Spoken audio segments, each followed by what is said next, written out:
Praise the lord. మన ప్రభువును రక్షకుడైన యేసుక్రీస్తు యొక్క పరిశుద్ధ నామములో మీ అందరికీ శుభాలు తెలియజేస్తా ఉన్నాను.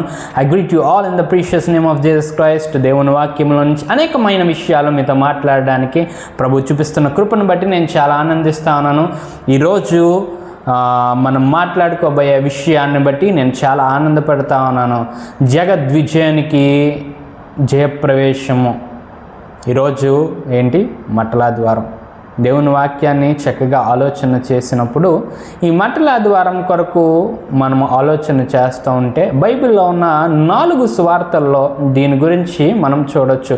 లూకా సువార్తలో నుంచి 19వ అధ్యాయము 30వ వచనంలో చూసినప్పుడు, మత్తయి సువార్త 21వ అధ్యాయము 1వ వచనం నుండి చూసినప్పుడు, మార్కు సువార్త 11వ అధ్యాయము 4వ వచనం నుండి చూసినప్పుడు, యోహాను సువార్త 12వ అధ్యాయము 12వ వచనం నుండి చూసినప్పుడు అనేకమైన విషయాలు దేవుని వాక్యంలో నుంచి యేసు ప్రభువారు జయ ప్రవేశము చేశారు అని సువార్తలు 4 చెబుతా ఉన్నాయి.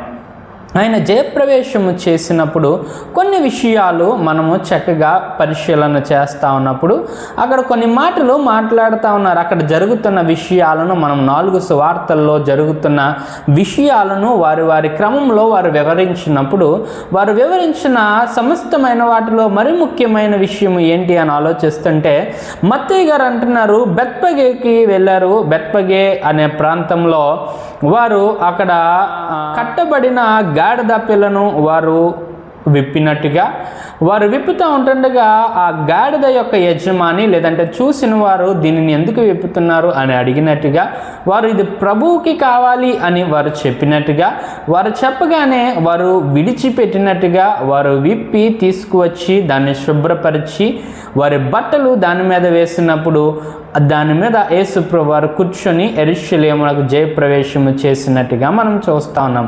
అలాగే మార్కు గారు కూడా ఇదే మాటని ఇంట బయట కట్టబడిన గాడిద అని చెబుతా ఉన్నారు.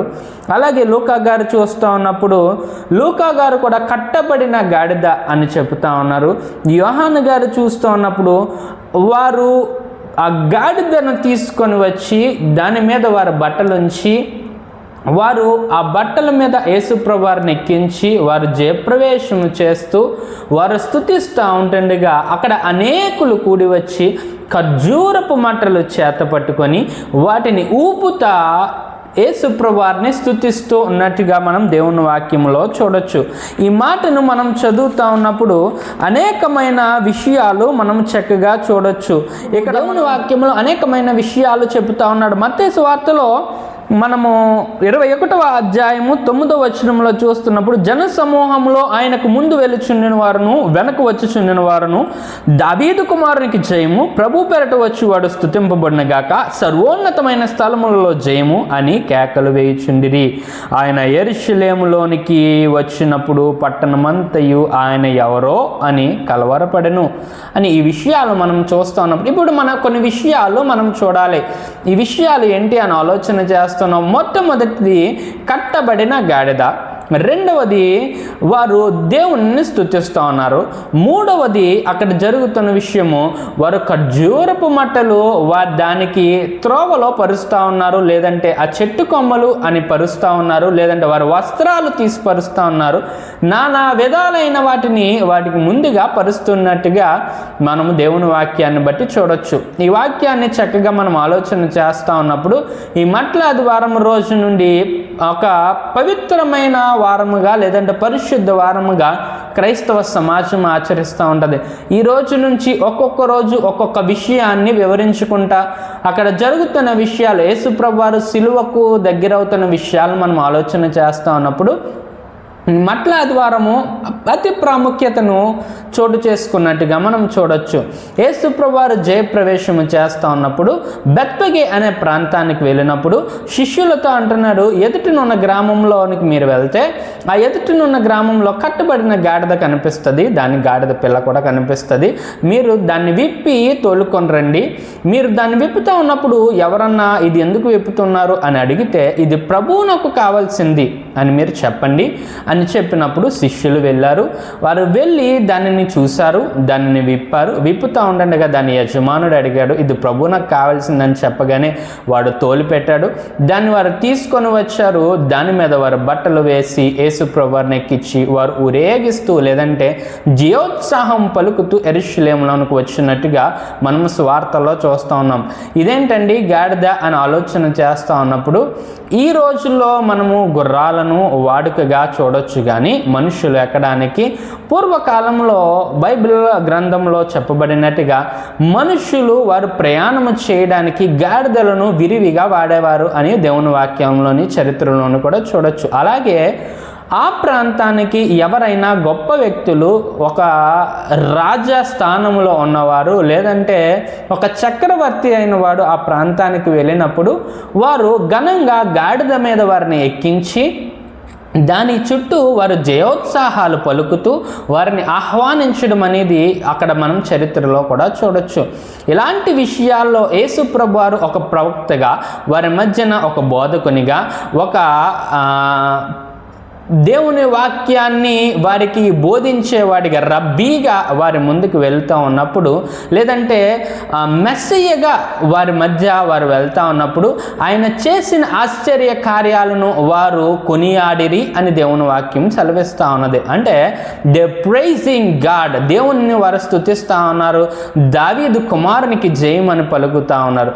అక్కడ గాడిద is symbolically representation of a human life. గాడిద కొరకు మనము ఆలోచన చేస్తూ ఉన్నప్పుడు మనము నిర్గమాకాండములో మోషే గారు అనేకమైన విషయాలు చెబుతూ ఉన్నప్పుడు దేవాలయంలోనికి బలిగా తీసుకురాబడుతున్న పశువు లేదంటే మొట్టమొదటిది దేవునిది అని ఆలోచన చేసినప్పుడు ఒకవేళ నీకు గాడిదలు ఉంటే ఆ గాడిదలలో మొట్టమొదటి దాన్ని దేవునికి అందించాలి అనుకుంటే నువ్వు గాడిదను మాత్రం తీసుకొని రాకూడదు. మనము నిర్గమాకాండం 13వ అధ్యాయం 13వ వచనములో మనం చూస్తూ ఉన్నప్పటికీ నిర్గమకాండం 34వ అధ్యాయము 20వ వచనంలో మనం చూస్తున్నప్పుడు ఈ విషయాలను మనం చక్కగా మనం చూడొచ్చు. ఏంటి ఆ విషయాలు అని మనం ఆలోచన చేస్తూ ఉంటే నువ్వు గాడిదను మాత్రం తీసుకురావడానికి వీల్లేదు. ఒకవేళ గాడిదను తీసుకురావాలంటే దానిని అమ్మేసి ఆ క్రయముతో వేరొక గొర్రె పిల్లను తీసుకొని దానిని సన్నిధికి తీసుకురావాలి. అర్థమవుతుందా? దీనిని అమ్మి దాని వేలతో గొర్రె పిల్లను కొని తీసుకురావాలి. లేదా అది అమ్మబడలేదా, లేదంటే అది మార్పు చెందబడలేదా, దాన్ని మెడ విరిచి చంపేయాలి. ఇది దేవుని వాక్యంలో నిర్గమాకాండము 13వ అధ్యాయం 13వ వచనంలో ప్రతి గాడిద తొలి పిల్ల వెల ఇచ్చి విడిపించి దానికి మారుగా గొర్రె పిల్లను ప్రతిష్ఠింపవలను, అట్లు దాన్ని విడిపించని ఎడల దాని మెడను విరగదీయవలను. ఏం చెప్తున్నాడు? విడదీసేయాలి, దాన్ని మెడ తిప్పి చంపేయాలి. అది దేవుని మందిరానికి మాత్రం తీసుకురావడానికి వీల్లేదు. అలాగే నిర్గమాకాండం 34వ అధ్యాయం 20వ వచనంలో ఈ రిఫరెన్సెస్ చెప్తూ ఉంటుంది, మనం చూస్తూ ఉండొచ్చు. దేవుని సన్నిధికి గాడిద తీసుకురావడానికి వీలులేదు. గాడిద హేయమైనదిగా కనిపిస్తూ ఉన్నది, గాడిద విలువలేనిదిగా కనిపిస్తూ ఉన్నది. ఈ గాడిద దేనికి సాదృశ్యం అంటే మానవ జీవితానికి సాదృశ్యం. కట్టబడిన గాడిద. ఈరోజు మనిషి కూడా పాపపు రోత జీవితంలో అక్కడే కట్టుందంట. ఎన్ని సంవత్సరాలు కట్టిందో అక్కడ దేవుని వాక్యంలో చూస్తే దేవుని స్వార్థల్లో అంటూ ఉంటాడు, అది ఏ మనుష్యుడును ఎక్కలేదు, ఏ మనుష్యుడును విప్పలేదు, ఏ మనుష్యుడును ఉపయోగించలేదు. అంటే ఎన్నో రోజుల నుంచి అక్కడే ఉంది అది గాడిద. తినడం, పడుకోవడం, అక్కడే దాని కాలకృత్యాలు తీర్చుకోవడం. ఈరోజు కూడా మానవుడు పాపంలోనే పడి పాపంలోనే పనిచేస్తూ నీ యొక్క జీవన పయనంలో వాటిలోనే విప్పబడిన జీవితం లేదు కదా. విప్పబడ్డ జీవితం ఎక్కడుంది? గాడిద ఆ ఇంటి కట్టుకర దగ్గరే కట్టబడి ఉంది, ఆ పనిలోనే కట్టబడి ఉంది, ఆ పాపంలోనే కట్టబడి ఉంది. విప్పబడని గాడిద is a representation of a human life. మానవ జీవితానికి సాదృశ్యంగా కనిపిస్తుంది గాడిద. ఈ గాడిదను యేసు ప్రభువారు విప్పి దాని మీద బట్టలు వేసి ఆయన ఎక్కి వస్తూ ఉంటుంటే అక్కడ దేవుని వాక్యంలో చూస్తుంటే మాట్లాడుతూ ఉంటాడు. ఆయన వస్తూ ఉంటే యోహాను గారు 12వ అధ్యాయం 12వ వచనంలో రాస్తూ ఉంటారు. ఆయన వస్తూ ఉన్నప్పుడు ఖర్జూరపు మట్టలు చేత పట్టుకొని ఖర్జూరపు మట్టలు అది వస్తున్న దారి పొడుగున వేస్తూ వారు దేవునిని స్తుతిస్తూ ఉన్నారు. ఆయన చేసిన అద్భుత కార్యాలను స్తుతిస్తూ ఉన్నారని దేవుని వాక్యం సెలవిస్తుంది. ఖర్జూరపు మట్టలు దేనికి రిప్రజెంటేషన్, లేదంటే ఖర్జూరపు మట్టలు దేనికి కనిపిస్తూ ఉన్నాయి అని ఆలోచన చేస్తూ ఉన్నప్పుడు ఖర్జూరపు మట్టలు అనేకమైన విధాలైన విషయాలకు మనము సాదృశ్యంగా చూడొచ్చు. ముఖ్యంగా మానవ జీవితానికి సాదృశ్యం కరుకు బ్రతుకు. ఖర్జూరపు మట్టలు, ఈత మట్టలలో ఏముంటుంది, చివర సూదిగా ఉంటుంది. ఎప్పుడన్నా చూసారా? ఈరోజు మట్టలాది వారం కదా, మట్టలకి పువ్వులు గుచ్చుతూ ఉంటారు. కొంతమంది అందంగా కనిపించడానికి పువ్వులు గుచ్చుతూ ఉంటారు. దేనికి గుచ్చుతారు? ఆ ముండ్లకు గుచ్చుతూ ఉంటారు. ముండ్లు కరిగి కరుకు కలిగి వంగో దాన్ని మీరు వంచుదామంటే అవి వంగడానికి ఇష్టపడవు. మట్ట యొక్క ముళ్ళు వంగడానికి ఇష్టపడదు. పెద్దోళ్ళు అంటారు, ఈత ముళ్ళు గుచ్చుకుంటే ఏ పక్క నుంచి గుచ్చుందో అవతల పక్క నుంచి వస్తుంది, అది వంగడానికి కూడా ఇష్టపడదు, సూటిగా ప్రయాణం చేస్తుంది అంటారు. అది మానవ బ్రతుకుకు గుర్తుగా కనిపిస్తూ ఉన్నది. అది వంగడానికి ఇష్టపడదు, మానవ బ్రతుకు బెండ్ అవ్వడానికి ఇష్టపడదు. పాపములోనే అదే స్థితిలో వారు ఏం చేస్తున్నారంటే ఖర్జూరపు మట్టలు ఆయన వస్తున్న గాడిద కింద వేస్తున్నారు. దేవుణ్ణి స్తుతిస్తూ ఉన్నారు. దే ఆనరింగ్, వారు దేవునిని కొనియాడుతూ ఉన్నారు. ఖర్జూరపు మట్టలు చేత పట్టుకొని ఆయన గాడిద మీద వస్తుంటే ఆయనను స్తుతిస్తున్న సంఘాన్ని మనం దేవుని వాక్యములో చూడొచ్చు.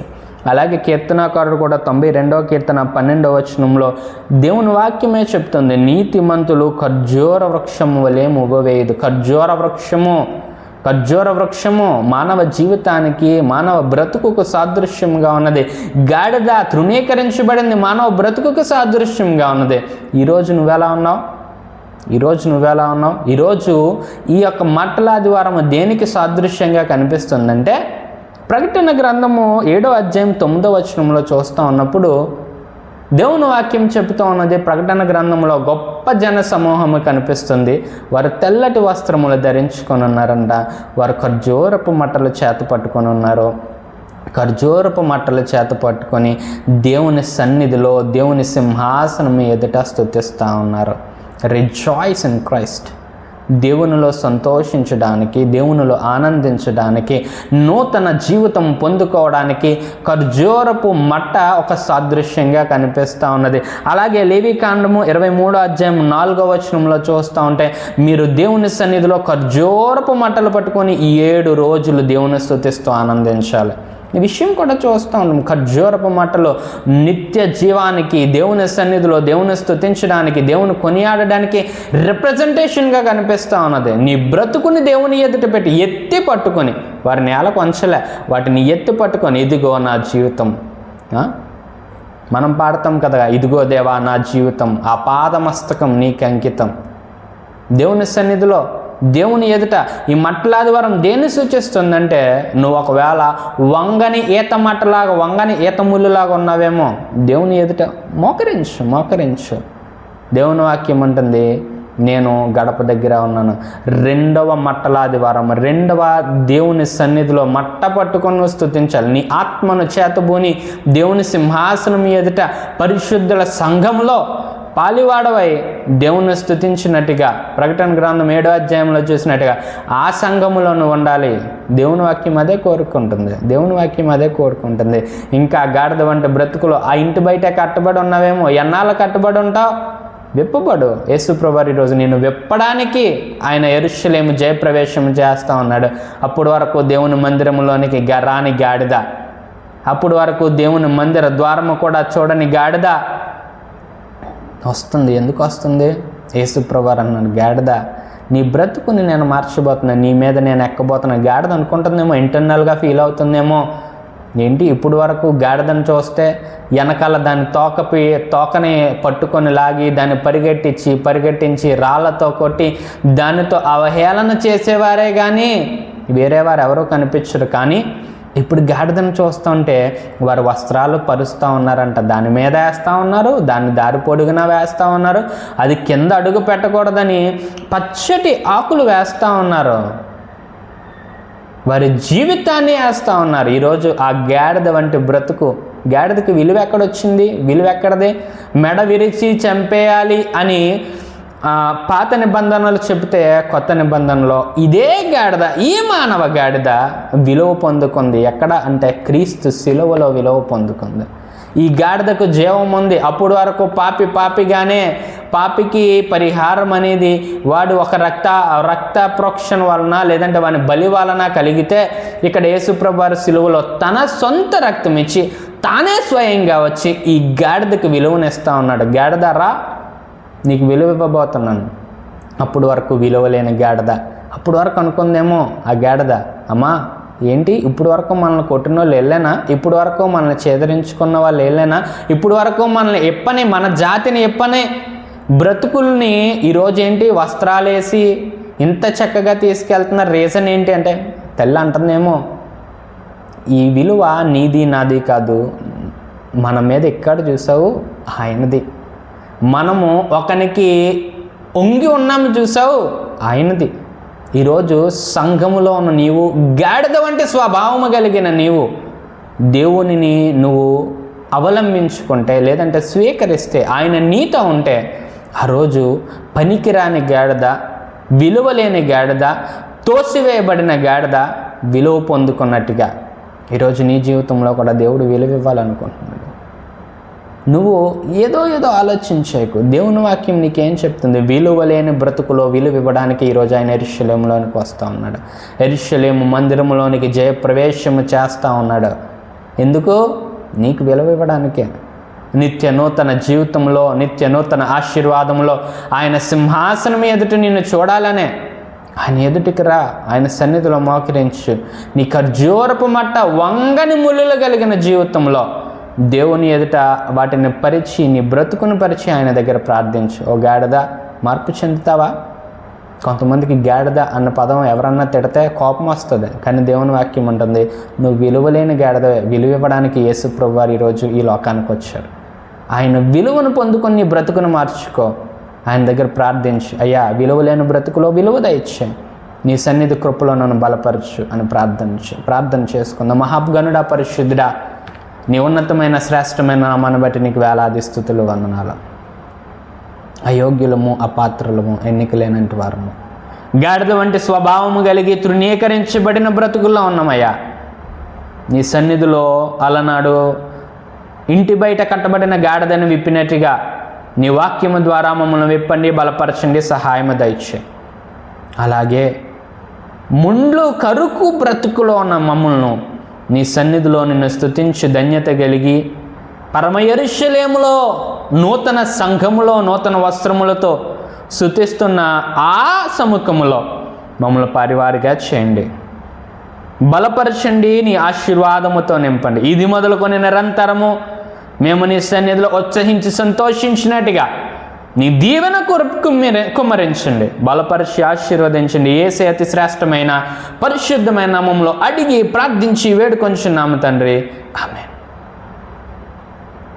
Praise the lord.